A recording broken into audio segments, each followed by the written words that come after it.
सास बहू का रिश्ता।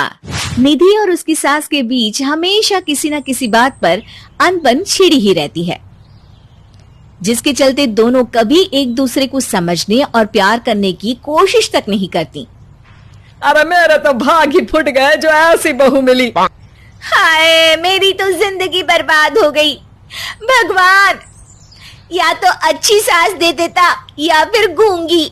इन्हें मेरे सिर बिठाकर कौन से जन्म का बदला ले रहे हैं भगवान। क्या बोली? वही जो आपने सुना। इतनी बड़ी हो गई कि सास से जुबान लड़ाती है। अरे यही सीख कर आई है क्या मायके से? अरे नहीं नहीं, उसके लिए तो ससुराल ही काफी है। मेरी सास ने मुझे बहुत अच्छे से जुबान लड़ाना सिखाया है। हाँ। सास बहू की तीखी नोक झोंक चल ही रही होती है कि दीपू वहां आ जाता है। रिश्ता करते हुए पति पत्नी की जगह सास बहू की कुंडली मिलानी चाहिए, क्योंकि अगर सास बहू का रिश्ता अच्छा नहीं तो उनका पता नहीं, पर पति की जिंदगी तो पक्का झंड है। मुझे अपने सामने कोई झगड़ा नहीं चाहिए, बस करो दोनों। दोनों शांत होकर अपने अपने काम में बिजी हो जाती हैं। दीपू ऑफिस चला जाता है, जिसके थोड़ी ही देर में दीपू की बहन कल्पना का फोन आता है।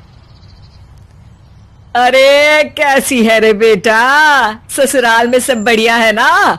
कोई तुझे परेशान तो नहीं करता? सास की बात सुनकर पास खड़ी निधि हंसकर कहती है अरे वाह रे ऊपर वाले, खुद बहू को शांति से सांस भी नहीं लेने देती और बेटी से पूछ रही है कोई परेशान तो नहीं करता। अरे मेरी बेटी तुम्हारी तरह नाकारा और बदतमीज नहीं है, इसलिए उससे पूछना बनता है। तो उनकी सास भी आपकी तरह नहीं होगी, इसीलिए उन्होंने कुछ बोला नहीं। और इसी के साथ एक बार फिर दोनों सास बहू के बीच तानों का युद्ध शुरू हो जाता है। फिर कल्पना कुछ देर तक तो फोन पर सुनती रहती है, पर जब दोनों चुप होने का नाम तक नहीं लेती तो वो चिल्लाते हुए बीच में बोलती है, अरे बस करो, यहाँ फोन कान पर लगाए जब मुझसे आप दोनों की बातें सुनी नहीं जा रही तो मेरा बेचारा भाई न जाने किस हाल में होगा। अरे ये सब तेरी भाभी की वजह से है बेटा। तो माँ आप भी कुछ कम नहीं है, आप दोनों को ही अपना रिश्ता सुधारने की जरूरत है। मैं एक बाबा को जानती हूँ जो रिश्ते सुधारने में एक्सपर्ट हैं, आप दोनों उनके पास जाइए। ना जी ना, मैं ऐसे ढोंगी बाबा में नहीं मानती। देखा, कहा था ना। अरे ये तो हमारे घर में शांति चाहती ही नहीं है। भाभी एक बार ट्राई करके तो देख लो। इस पर निधि मान जाती है और अगले ही दिन दीपू के ऑफिस जाने के बाद दोनों बाबा के पास पहुंच जाती हैं। सास बहू के बीच रिश्ता कुछ ज्यादा खास नहीं है, हर समय तू मैं चलती रहती है। हाँ जी हाँ, बिल्कुल सही, आप तो बहुत ज्ञानी है बाबा जी। तो पाई सुनो, बहू को साफ और सच्चे मन के साथ सास को 12 लाल और 12 हरी चूड़ियां भेंट करनी है, बात भेद अपने आप कम हो जाएंगे। बाबा का उपाय सुन अगले दिन निधि सास को चूड़ियां भेंट कर देती है, लेकिन इससे भी उन दोनों के बीच कुछ सही नहीं होता। अरे पक्का इसने ही किलस कर चूड़ियां दी होंगी, तभी कुछ नहीं हुआ। दोनों दोबारा बाबा के पास जाती हैं। कुछ नहीं होता। तो दूसरा उपाय सुनो, सुबह सूरज निकलने से पहले ही घर की सफाई कर सारा कूड़ा घर से बाहर कर ठंडे पानी से स्नान करना है, इससे दोनों के बीच रिश्ते अच्छे हो जाएंगे। अरे इतनी जल्दी मम्मी जी ही उठ सकती हैं, ये आपको ही करना पड़ेगा, मैं अकेली तो लड़ाइयाँ नहीं करती ना। बाबा का उपाय मानते हुए अगली सुबह से सास जल्दी उठ सूरज निकलने से पहले घर की सफाई कर ठंडे पानी से नहाने लगती है। ये सब कुछ दिन तक चलता है, जिससे अभी भी दोनों के रिश्ते तो नहीं सुधरते, पर सास की तबीयत खराब होने लगती है।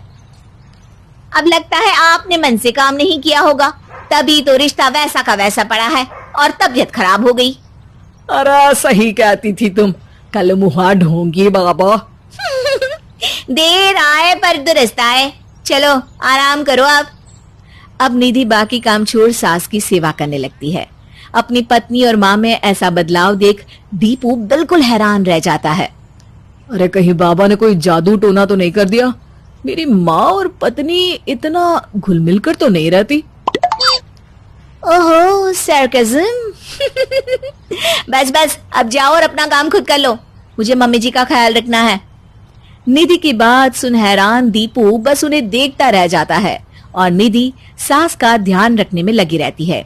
इसी तरह दिन बीतते हैं और निधि आधे से ज्यादा समय सास के साथ बिताने लगती है, जिस वजह से उन दोनों का रिश्ता पहले से अच्छा होने लगता है और वो एक दूसरे को समझने लगती है। बहू, मैं सोचती हूँ एक बार उसे ढोंगी बाबा के पास जाना चाहिए, उसे सबक सिखाने के लिए। अरे पर मम्मी जी, उसकी क्या जरूरत है, हमारे घर में सब ठीक है, फिर वो कुछ भी करे हमें उससे क्या। दोनों के बीच ये बात हो ही रही होती है कि तभी बाबा कल्पना के साथ उनके घर आ जाते हैं। माँ, बाबा आप दोनों से मिलना चाहते थे, इसलिए मैं उन्हें यहाँ ले आई। अरे पर हमें इस ढोंगी बाबा से नहीं मिलना। हाँ, मेरी बहू बिल्कुल सही कह रही है। जो कुछ समय पहले एक दूसरे को मारने को चलती थी, आज एक ही लय में बात कर रही है। आपको अपने रिश्ते के लिए किसी बाबा के नहीं, अपने आप की जरूरत होती है। रिश्ता सुधारने के लिए जरूरी है कि सास बहू को अपनी बेटी और बहू सास को अपनी माँ जैसा समझे और प्यार दे। उपाय तो बस एक तरीका है लोगों को समझाने का कि असली उपाय उनके पास ही है, आपको बस उन्हें समझना है।